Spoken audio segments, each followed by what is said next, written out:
Bonjour à tous et à toutes. Je m'appelle Sarah Ayoub, je suis architecte HMONP, marocaine et française, diplômée de l'école de Paris-La Villette. J'ai travaillé à Paris à l'agence Baumschlager et Berlé et actuellement à Marrakech avec l'agence Studio KO sur un projet en pierre dans le sud du Maroc. Et ce que je vais vous présenter aujourd'hui, c'est un travail que j'ai développé pendant mon post-master et après en collaboration avec l'école, l'Institut d'architecture de Catalogne, avec Édouard Cabé qui est le directeur du programme d'impression 3D en terre crue.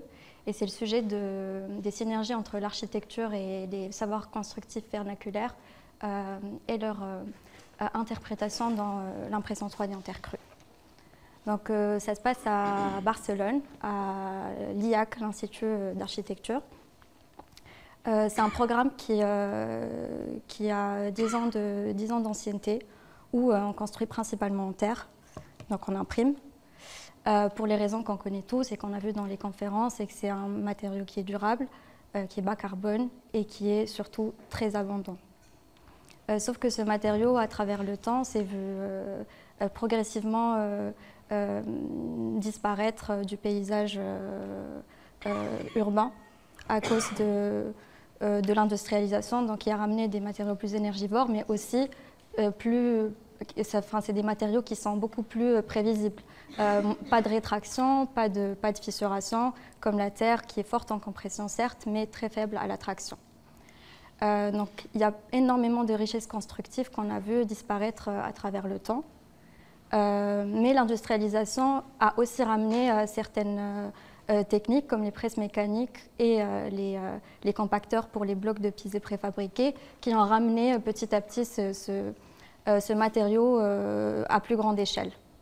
Ce que nous allons traiter, c'est l'impression 3D. Et sûrement que vous avez dû voir ces grandes machines d'impression 3D, mais en ciment, qui se focalisent sur des choses comme l'optimisation du matériau, la standardisation et réduire la main-d'œuvre. Nous, en intégrant la terre avec ce procédé très nouveau, la question qu'on se pose surtout, c'est comment un peu s'éloigner des processus de standardisation et plutôt se rapprocher de ce que cette nouvelle technologie peut apporter de nouveau. Qu'est-ce qu'elle a, c'est quoi sa plus-value, c'est quoi son architecture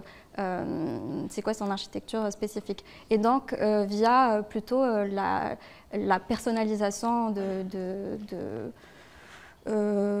architecturale. À travers le temps, il y a eu plusieurs prototypes qui ont été développés dans le programme et qui offrent peut-être des architectures plus situées et plus fragmentées. Donc là, nous avons un peu un exemple, un zoom de ce que ça peut créer à l'échelle des cavités et du détail. Et nous,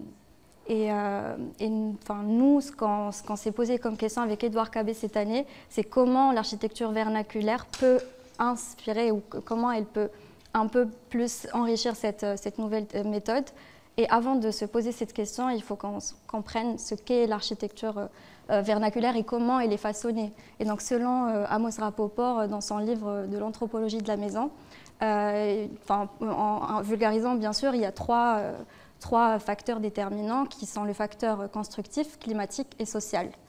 Donc, climatique, les maisons peuvent avoir la forme qu'elles ont pour se protéger, par exemple, contre de la pluie. Et donc, en Arabie Saoudite, les maisons d'Assir ont utilisé des pierres saillantes tous les 50 cm pour un peu diriger la trajectoire de l'eau. Dans le prototype Tova qu'on a développé en 2022, nous avons essayé d'automatiser, de reproduire cette couche saillante, mais en terre extrudée, tous les 12 cm, puis par la suite enduit à l'huile de lin. constructifs. Donc les méthodes constructives, toujours selon Amos Rapoport, viennent d'une part de la disponibilité des matériaux locaux et d'une autre part de l'intelligence constructive des gens qui s'y trouvent. Et en Nubie, dans le sud de l'Égypte, les gens n'avaient pas beaucoup de bois, mais ils voulaient quand même avoir des ouvertures et s'abriter. C'est là où la voûte nubienne est apparue pour pouvoir construire des voûtes sans coffrage, avec juste un angle, un guide, un fil qui sert de guide, et puis un angle de contact accentué entre chaque brique. Dans le projet Comida, l'imprimante 3D avec une trajectoire non horizontale essaie de reproduire cette même technique. Après, l'aspect social, il peut se spatialiser par exemple la présence de patios, mais à l'échelle du mur, on s'est beaucoup intéressé au moucharabieh, qui est un dispositif ajouré en treillis en bois, souvent, qui régule la lumière, le vent, mais aussi permet de voir sans être vu. Hassan Fathi, en 1946, il a innové avec ce dispositif qui est climatique et social, mais en rajoutant aussi l'aspect de performance thermique et structurelle avec des briques d'adobe.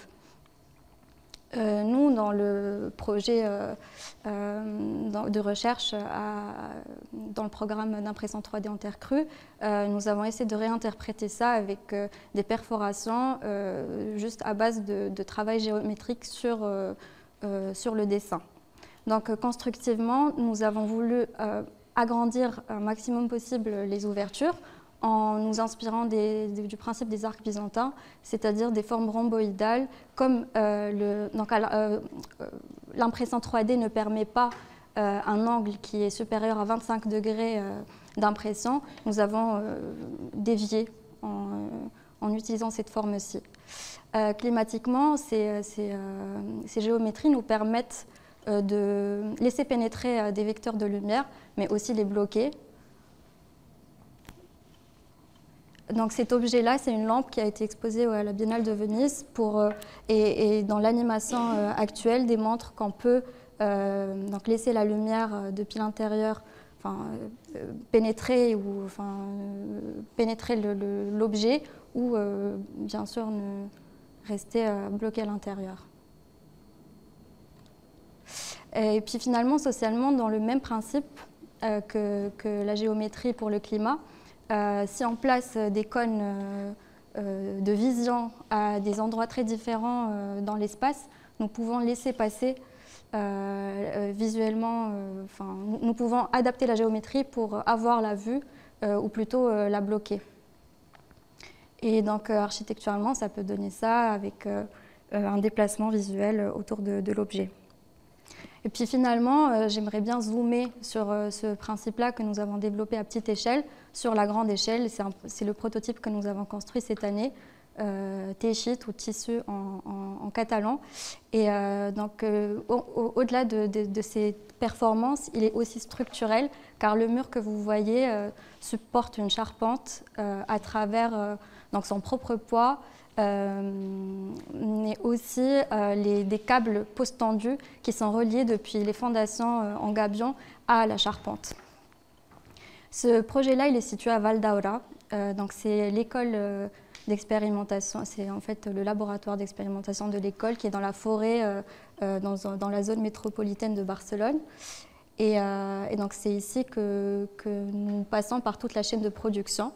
Nous excavons d'abord sur site, puis nous tamisons aussi, et tout se passe dans le périmètre du projet. Puis le mélange avec de l'eau et du sisal, qui est une fibre très très fine. Ce mélange-là passe à la pompe, qui envoie à la buse d'extrusion pour lancer l'impression. Et bien sûr, la pompe et la buse est contrôlée par l'ordinateur qui coordonne un peu ces deux stations-là et qui en plus lance les modèles 3D. Donc je passe aux étapes de construction. Nous avons d'abord la plinthe qui est aussi imprimée en 3D. et puis qui sert de moule pour un soubassement en terre stabilisée pour le coup. Le reste ne l'est pas, car après nous avons 2 mois de construction et en 2 mois nous avons une limite de 14 couches par jour, c'est-à-dire 21 cm par jour maximum à construire pour le temps de séchage. Et ça se passe, ça prend 1 mois d'impression. Puis par la suite, une fois que le mur qui fait 3 mètres est imprimé, nous attendons le séchage, nous désinstallons la grue, nous connectons les câbles post-tendus des fondations vers la charpente, et puis nous installons la charpente que nous construisons en parallèle de l'impression du mur 3D à l'école, donc dans l'atelier bois de l'école. À la fin de ce processus, il y a du travail manuel, notamment si nous voulons passer des enduits, appliquer des précadres, mais aussi la machine ne fait pas toujours très bien son travail, c'est que des fois il y a de la terre qui doit être remaniée par-dessus. Ce prototype est la continuité d'un prototype qui a été déjà construit Tova et avec lequel nous voulons démontrer comment on pouvait plus fragmenter l'espace, comment on pouvait plus alléger, peut-être passer d'une terre massive à quelque chose de plus léger. Et nous re-questionne aussi à comment nous avons envie de réinventer cette architecture, mais en nous inspirant de ce qui a déjà existé et quel espace ça pouvait générer. Merci beaucoup.